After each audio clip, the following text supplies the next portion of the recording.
Assalamualaikum warahmatullahi wabarakatuh. Robbi sholli shodri wa yassir li amri wahlul 'uqdatam min lisani yafqahul qawli. Kenalkan, nama saya Nur Hadi, NIM 28924500052. Untuk kali ini saya akan mempresentasikan presentasi materi saya dengan tujuan untuk performan tes UAS dengan dosen pengampu Dr. Sugeng Prayatno MM untuk mata kuliah aspek hukum dalam bisnis. Lanjut kita ke materi. Hak kekayaan intelektual. Dalam era globalisasi, maka suatu perjanjian yang dibuat oleh para pelaku usaha pasti memuat ketentuan tarif dan perdagangan. Dalam perkembangan ternyata melebar pada hal-hal yang mencakup aspek dagang di bidang hak kekayaan intelektual, yaitu haki.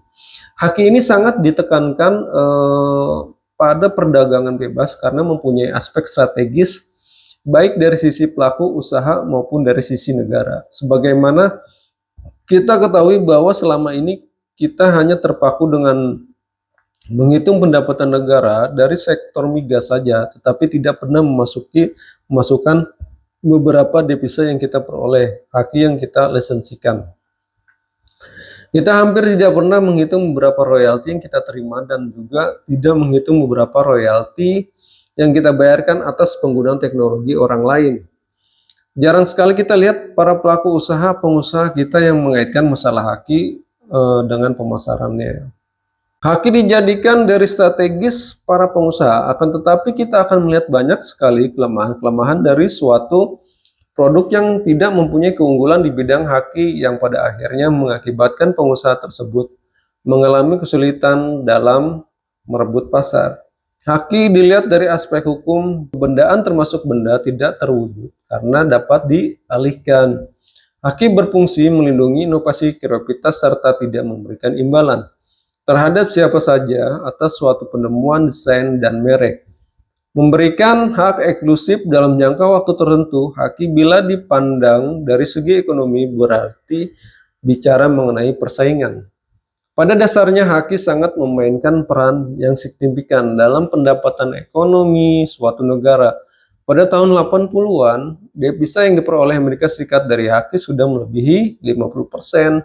Oleh karenanya seringkali kita melihat Amerika akan melakukan apa saja untuk melindungi haki yang dimilikinya dan memberikan sanksi yang sangat berat bagi para pelanggar. Bahkan Amerika pun membuat suatu daftar negara-negara yang tidak melaksanakan haki secara efektif yang disebut sebagai Priority Watch List.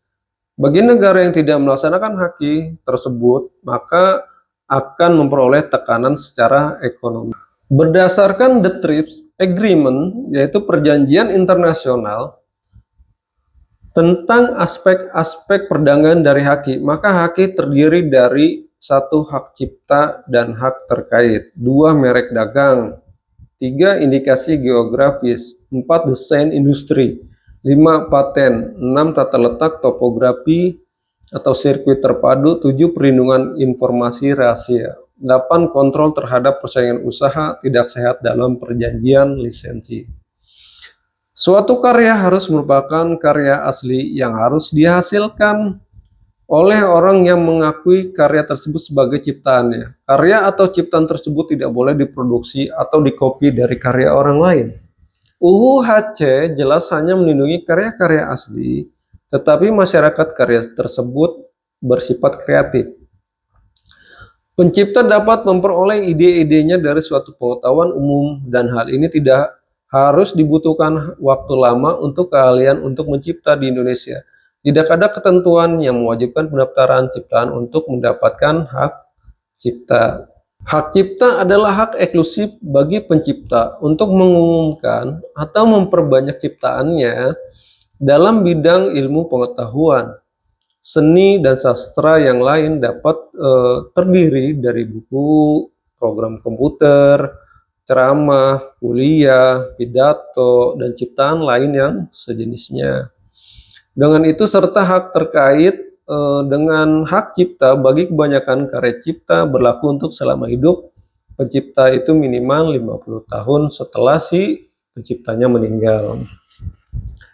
Dalam pasal 12 Undang-Undang Nomor 19 Tahun 2002 tentang Hak Cipta UU Aceh menetapkan ciptaan yang termasuk dilindungi oleh hukum hak cipta di Indonesia adalah buku program komputer, pamflet, perwajahan layout, karya tulis yang diterbitkan, dan semua hasil karya tulis lain. Terus ceramah, kuliah, pidato, dan ciptaan lain yang sejenisnya dengan itu. Alat peraga yang dibuat untuk kepentingan pendidikan dan ilmu pengetahuan. Kemudian lagu atau musik dengan atau tanpa teks. Kemudian drama atau drama musikal, tari, koreografi, pewayangan, dan pantomim. Seni rupa dalam segala bentuk seperti seni lukis, gambar, seni ukir, seni kaligrafi, seni pahat, seni patung, kolase, dan seni terapan. Arsitektur, peta, seni, batik, dan fotografi. Ada lagi, kemudian ada terjemahan, tafsir, saduran, bunga rampai, database, dan karya lain dari hasil pengalih wujudan. Hak cipta merupakan kekayaan intelektual yang dapat dieksploitasi hak-hak ekonominya seperti kekayaan-kekayaan lainnya. Sehingga timbul hak untuk mengalihkan kepemilikan hak cipta misalnya dengan cara penyerahan, assignment, hak cipta tersebut. Pada umumnya hak cipta dilanggar apabila materi hak cipta tersebut digunakan tanpa izin dari pencipta yang mempunyai hak eksklusif atas ciptaannya.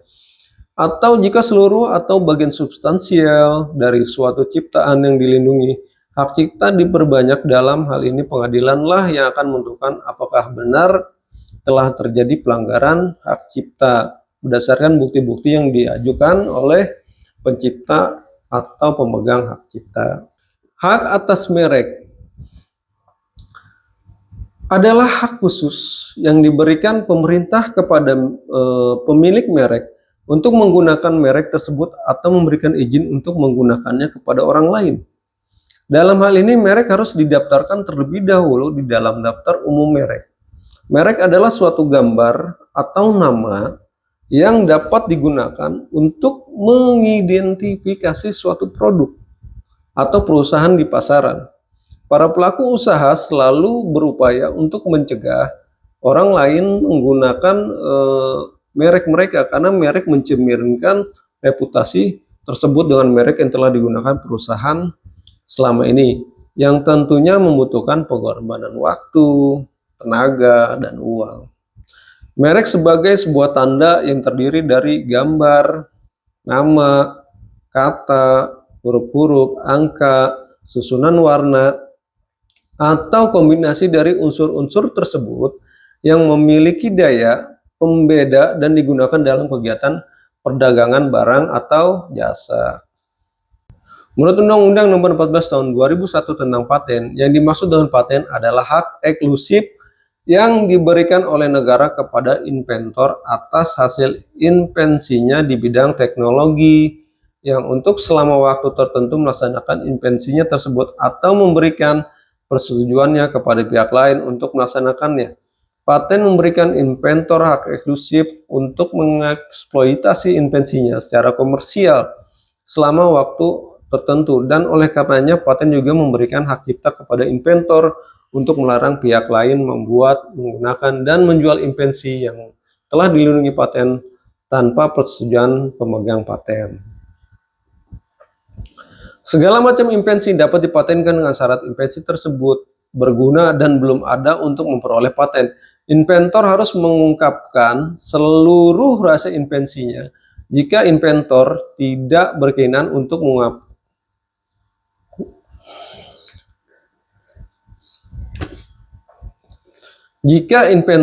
menginginkan untuk mengungkapkan rahasia invensinya, maka sebaiknya inventor tidak mematenkan invensinya.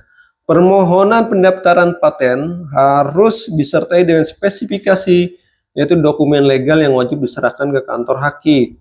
Spesifikasi tersebut akan mengungkapkan rahasia invensi sehingga masyarakat umum dapat mengetahui tentang invensi invensi tersebut, dan juga menjelaskan beberapa luasnya cakupan monopoli yang akan dilindungi paten. Kejahatan bisnis. terjadinya liberalisasi perdagangan barang dan jasa secara global yang dikenal sebagai globalisasi telah diterima sebagai kesepakatan dunia. Indonesia juga telah mengakui terjadinya globalisasi tersebut, antara lain dengan meratifikasi Konvensi World Bank ICSID, Konvensi New York, dan pendirian World Trade Organization WTO. Saat ini banyak negara yang berusaha dengan sungguh-sungguh untuk dapat diterima menjadi anggota WTO. Karena berada di luar WTO berarti menjadi negara yang terisolisasi dari kehidupan interaksi bisnis antara negara. Sementara itu, beberapa negara dalam kawasan tertentu melakukan kesepakatan untuk melakukan liberalisasi perdagangan barang dan jasa di antara negara-negara yang berada di kawasan tersebut.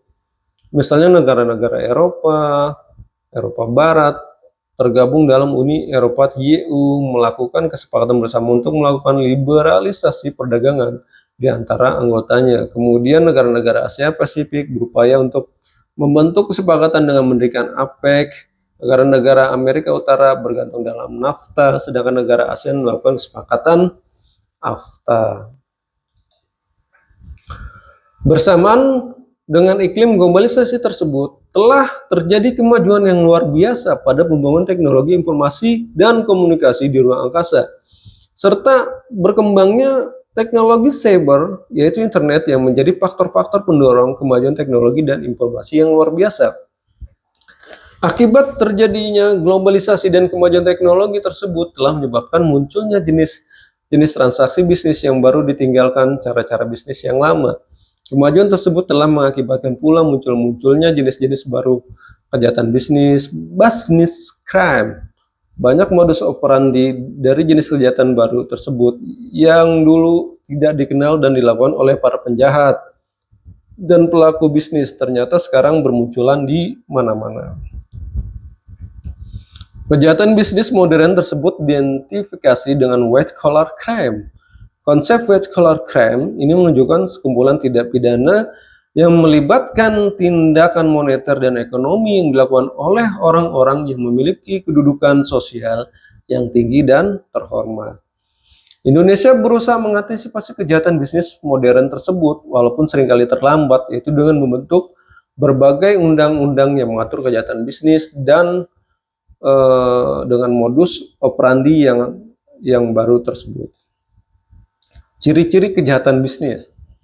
Ada beberapa ciri kejahatan bisnis yang perlu diketahui, yaitu white collar crime, occupational crime, and organization crime. Satu, kejahatan kerah putih atau white collar crime. Kejahatan bisnis modern tersebut selalu diidentikan dengan white collar crime, menunjukkan sekumpulan tindak pidana yang melibatkan tindakan moneter dan ekonomi yang dilakukan oleh orang yang memiliki kedudukan sosial yang tinggi dan terhormat. White collar crime menggunakan dua elemen, yaitu status pelaku tindak pidana, terus kemudian kejahatan tersebut berkaitan dengan karakter atau jabatan tertentu.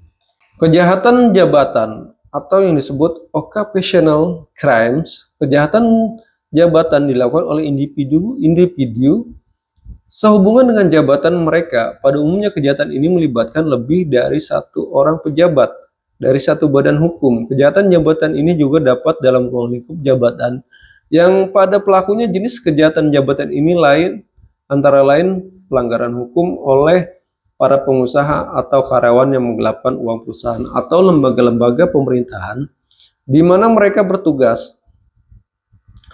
3. Kejahatan yang diorganisir atau organized crime.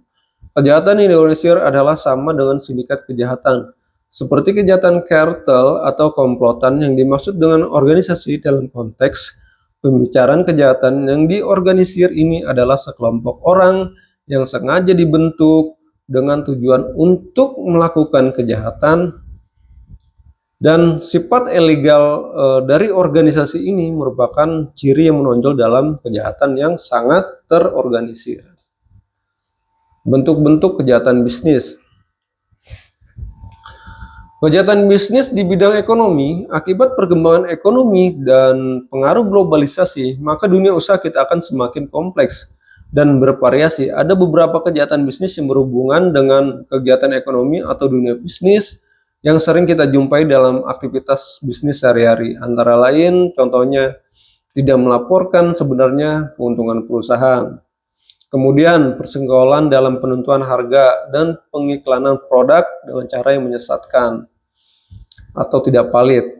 Ketiga, kemudian menghindari atau memperkecil pembayaran pajak dengan cara melaporkan data yang tidak sesuai dengan data yang sesungguhnya. Kemudian kegiatan produksi yang menimbulkan polusi dalam bentuk limbah cair, debu, dan suara. Kemudian tidak memperdulikan keselamatan kerja para karyawan. Dan yang terakhir, memberikan sumbangan kampanye politik secara tidak sah atau bertentangan dengan undang-undang. Praktik pemberian keterangan yang tidak benar oleh pelaku bisnis pengusaha dapat terjadi dalam setiap kegiatan bisnis. Modus operandi dari bentuk-bentuk pemberian keterangan yang tidak benar adalah A. Transfer pricing. Praktik transfer pricing ini biasanya terjadi pada pengusaha yang tergabung dalam kelompok usaha. Untuk memperkecil jumlah pajak yang harus dibayar, maka harga jual antara sama pengusaha perusahaan dalam kelompok tersebut diatur sedemikian rupa sehingga keuntungan pengusaha perusahaan yang untungnya besar akan dipindahkan ke pengusaha. Kemudian under invoicing. Dalam transaksi impor atau ekspor seringkali terjadi praktik under pricing. Dalam hal ini, pada transaksi impor pengusaha perusahaan kadangkala meminta rekannya di luar negeri untuk menerbitkan dua invoice, yaitu satu invoice dengan harga yang sebenarnya untuk perhitungan harga pokok dan satu lagi dengan harga lebih rendah dengan perhitungan untuk keperluan pabean, yaitu pembayaran biaya masuk, PPh, dan PPN. Over invoicing. Over invoice dilakukan dengan kerjasama dan dukungan dari pihak penjual. Dalam kegiatan pengadaan, praktik over invoice untuk memanipulasi harga dimaksudkan untuk mendapatkan keuntungan pribadi. Kemudian window dressing, ini adalah merupakan tindakan untuk mengelabui masyarakat dengan cara menyajikan informasi yang tidak benar. Berbagai modus operandi kejahatan ekonomi tersebut akan berkembang terus mengikuti sistem ekonomi suatu negara. Kejahatan bisnis di bidang sosial budaya, ada beberapa kegiatan yang merupakan kejahatan di bidang sosial budaya, yaitu tindakan yang merugikan pemegang hak cipta. Kemudian kejahatan hak cipta, khususnya di bidang perekaman baik kaset video maupun audio. Maka apa yang dilakukan oleh pelaku kejahatan di bidang hak cipta adalah nyaris sempurna. Kejahatan terhadap buruh. Kejahatan bisnis terhadap atau tenaga kerja adalah berupa perbuatan-perbuatan yang mengabaikan keamanan dan keselamatan kerja. Kemudian kejahatan bisnis yang menyangkut masyarakat luas. Kejahatan bisnis yang menyangkut masyarakat luas antara lain dapat terjadi dalam bidang lingkungan hidup, kejahatan terhadap konsumen, kejahatan terhadap investor, dan lain-lain. Kejahatan terhadap lingkungan hidup seringkali terjadi aktivitas pabrik dari suatu perusahaan yang mengakibatkan pencemaran air, udara, dan pencemaran daerah aliran sungai atau das yang terjadi di beberapa daerah Indonesia. Mencerminkan demikian parahnya perusahaan lingkungan hidup yang dilakukan oleh para pengusaha. Kasus-kasus pencemaran ini telah banyak menimbulkan keresahan penduduk sekitar yang berujung pada kemarahan massal. Kejahatan terhadap konsumen, salah satu bentuk kejahatan bisnis yang dilakukan oleh sebagai pengusaha yang tidak bertanggung jawab adalah memproduksi, mengedarkan, dan menawarkan produk-produk yang berbahaya bagi kesehatan manusia. Hal ini menunjukkan bahwa pengusaha perusahaan tersebut lalai dalam melakukan proses produksi dan mengabaikan kepentingan konsumen yang dapat berakibat fatal. Kejahatan bisnis terhadap investor. Perbuatan yang merupakan tindak kejahatan terhadap investor seringkali dilakukan di pasar modal dengan modus operandi, yaitu memberikan keterangan yang tidak benar, penipuan, bahkan manipulasi pasar. Pemberian keterangan yang tidak benar dilakukan dengan tujuan untuk memperlihatkan kepada investor atau calon investor bahwa perusahaan selalu memperoleh keuntungan. Paling tidak dalam 3 tahun terakhir selanjutnya setelah go publik, performance keuangan cenderung terus menurun, padahal struktur organisasi perusahaan sebelum dan sudah go publik tidak berubah. Baik, ini adalah daftar pustaka yang saya miliki dari presentasi saya kali ini. Dan sebagai penutup, demikian presentasi saya kali ini. Semoga apa yang saya sampaikan dapat bermanfaat bagi kita semua. Jika ada kesalahan atau kekurangan, mohon dimaafkan karena kesempurnaan sungguhnya hanya milik Allah semata. Walafu minkum, dan saya ucapkan terima kasih banyak atas rekan-rekan dan Pak dosen. Wassalamualaikum warahmatullahi wabarakatuh. Salam santun.